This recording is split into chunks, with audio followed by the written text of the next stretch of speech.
Mbuya Dziva vari kuenda pamvura mashambo. Vana vari kuenda kunoshamba pamashambo. Mbuya Dziva muse muri kuvaona.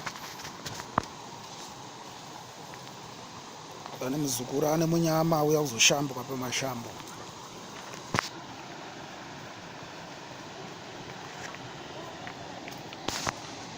Uyu ndiye muzukuru auya kuzoshambwa pamashambo naMbuya Dziva.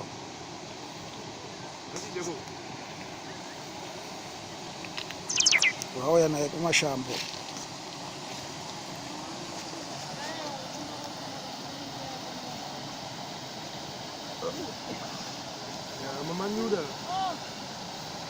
Vauyiwa naye kumvura kumashambo.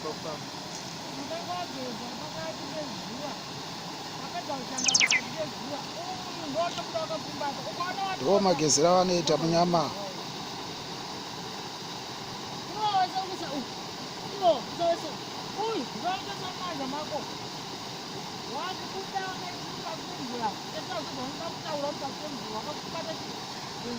Vanzwei vachitaura. Uchapinda pakati pedziva. Andidika.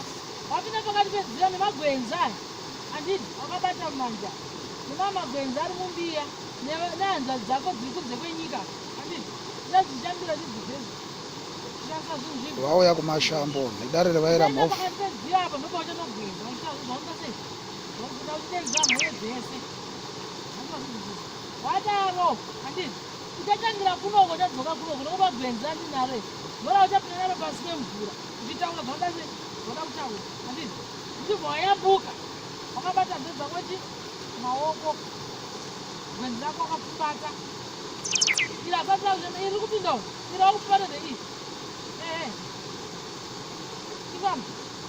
Pakati pedziva ndopa kunoshamba. Uchadaro uko. Muone iye ari kuendeswa pakati pemvura. Pakati pedziva utore zvese. Mashambo. Asare mudziva. Ha? Achazodzoka nayo akudzoka. Aiwa inyure. Inyura ipapo. Chigezi. Gezi wakanasa kunobva nezuva.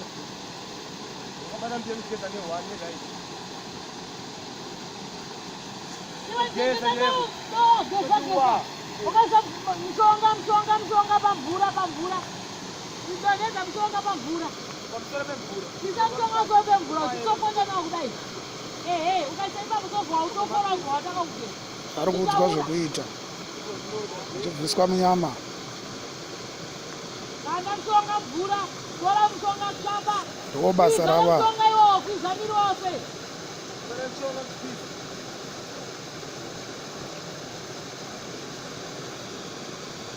Haukugeza mzukuru. Shamba.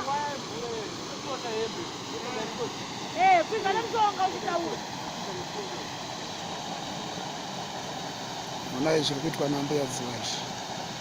Nyika yegoromodzi. Ndisanze kusore. Vari kushanda vazukuru vavo munyika yegoromodzi.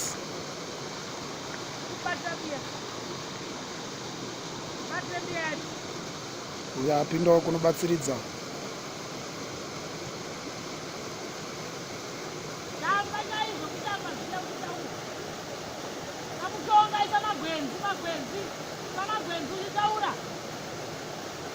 Vari kuita basa.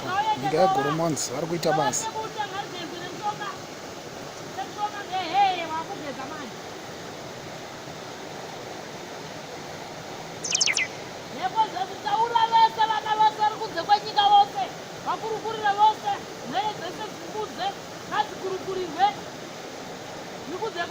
Basa rakanaka riri kuitwa naMbuya Dziva munyika yegoromodzi.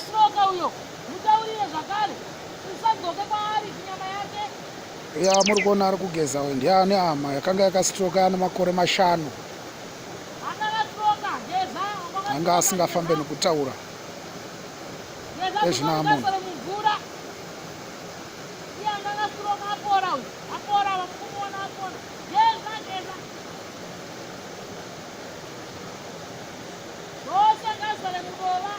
Basa. basa riri kuitwa.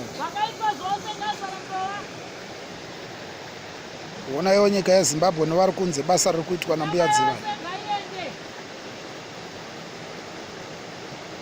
Dare rivaira mhofu akanga akastroka.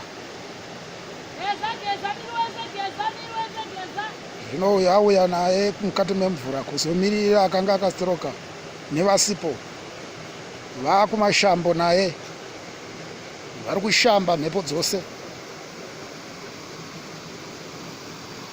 Dziva iri dziva rinotyisa vanhu vaMwari, idziva rinonyudza Zimbabwe. Iri dziva rine nyoka nenjuzu dzirimo mukati. Rukova runonyudza urwu. Uko kumatombo kwamuri kuona kuri kuyerera mvura uko, ibako rakareba 6 kilometers richidzika pasi richienda kwariri kuenda. Kune vanhu vakawanda vakadzamira mukati memvura iyoyi.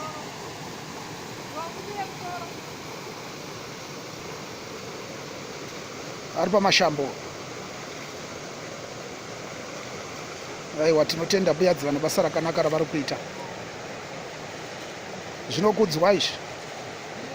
Munhu anga ane makore mashanu asingafambe akastroka. Zvinokudzwa izvi. Uyo ndiye hama yacho iri kudirwa iyo. Ndo hama yakanga akastroka iri kudirwa iyo. Mira mhofu.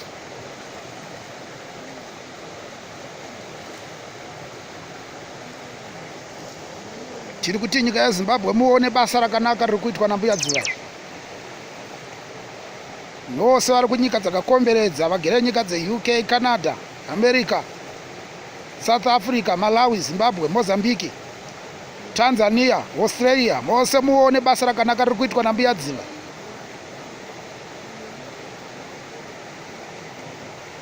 Vakafambisa munhu akanga akastroka anga ane makore mashanu.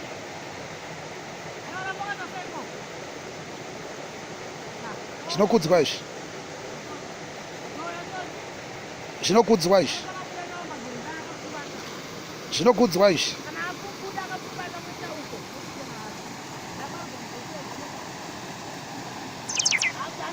Makorokota. Munozoda basa rakadiko. Munoda basa rakadii vanhu vaMwari.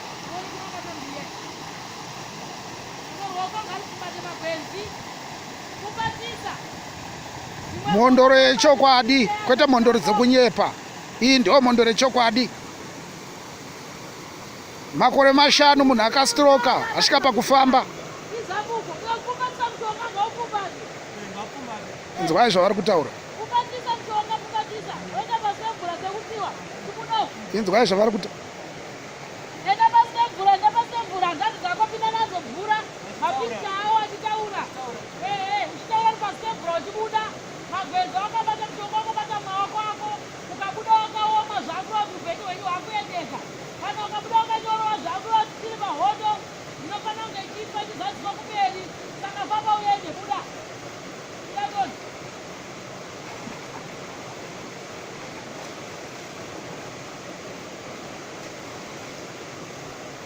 Onai basa rakanaka riri kuitwa.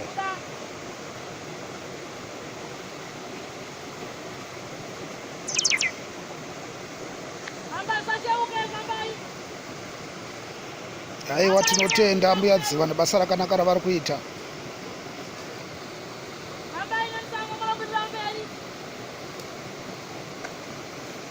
Zvinokudzwa izvi.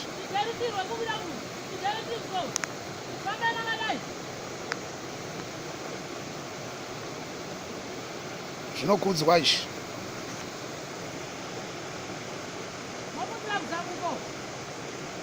Aiwa, tinotenda mbuya nebasa rakanaka. Tinotenda.